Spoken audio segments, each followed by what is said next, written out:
Hi everybody, this is Bogues Reviews, and today I'm going to be doing a review on the McFarlane Toys DC Multiverse Target exclusive Batwoman Beyond figure. So before we take a look at Batwoman Beyond, let's take a look at all of the accessories that she comes with.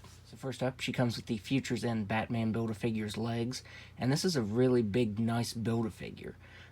He's not finished just yet. As you can see, he has holes in his back where the wings will go, but he's pretty much finished, and he's looking awesome so far. She comes with your standard DC Multiverse base, but she can stand pretty well on her own. She comes with a set of open hands. Up next, she comes with two Batarangs and the Batarang holding hands. And finally, she comes with her data file. There's some nice shots of the figures right there. And then there's the bio. If you want to read that, go ahead and pause that right now. So taking a look at the head sculpt, McFarlane Toys did a really good job on this. The head sculpt looks very nice. The design for this character has always reminded me of Grendel from Dark Horse Comics. That's what I think of every time I see this. But they nailed the design. It looks really good. And the hair is sculpted really nicely. It's really glossy, though. It would have been nice if it would have been a flat color and maybe had some sort of a wash over top of it. So taking a look at the wings, these are the same exact wings that come on Batman Beyond. They're just done in a brighter color. And they still have the same issue that Batman Beyond had, where you have to swivel one up and then you have to swivel the other up. And getting the left side pegged in is a little tricky because, let's put that in there and swivel the hand. So that's all the farther it goes in. You can see that there's still just a little bit that's not in there, but the right side pegs in pretty well. There, you can see that it's all the way through there. So yeah, the left side doesn't want to stay plugged into that port there for very long. So I don't know if it's just mine or all of them. But this left side pops out a lot when I'm posing the figure around and have the wings out like that. But the right side does stay in better. I haven't had any issues with it just yet. She has some lines sculpted on her suit, and her whole suit has some texturing to it. You can see there in the light that texturing looks pretty good. She has that glossy red Batwoman logo. She has some glossy red on the belt with some silver. The colors on this look really nice.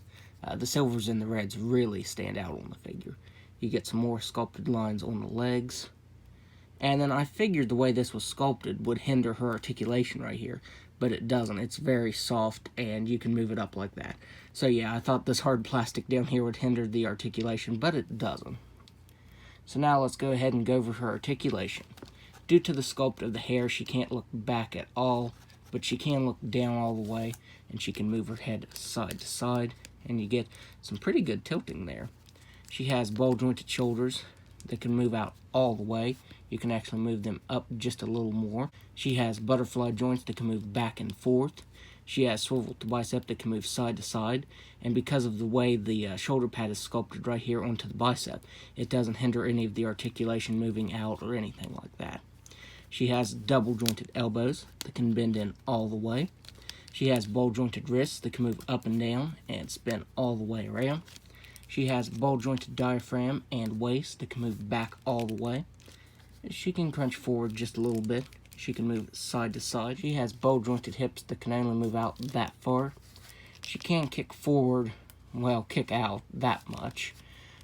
She can kick back all the way. She has a pretty good thigh swivel. It moves really well. She has double-jointed knee that can kick back all the way. She has ball-jointed ankle that can move down all the way, up all the way, and spin all the way around, even with the sculpt right here.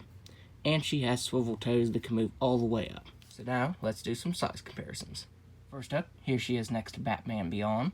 Here she is next to Shriek. And finally, here she is next to the Futures End Batman Build-A-Figure. He's a really tall Build-A-Figure once he's all put together. And this piece right here, the crotch piece, did keep falling off before I attached the legs. But once I attached the legs, that issue immediately stopped. So I'm really happy that that issue is fixed now. So overall, I'd highly recommend picking Batwoman Beyond up. She's another awesome figure in another awesome wave. King Shark is still my favorite DC Multiverse Build-A-Figure, but the Futures End Batman is a close second. He's a really awesome Build-A-Figure. The final figure in the wave, Blight, that comes with the wings, he'll be out in, I think, November. I also wanted to say, I do see Todd McFarlane re-releasing this in the future with a different color scheme. Batwoman Beyond did have a blue color scheme to her suit in the comics, so I could see him redoing her in blue for a retail version, since this is the Target version, because Batman Beyond has had 2 retail versions come out, and Blight has had an unmasked retail version. So I definitely think that we'll see a retail version of this figure at some point. So that's my review. If you like this review, be sure to hit the like button and subscribe to my channel. Thanks for watching.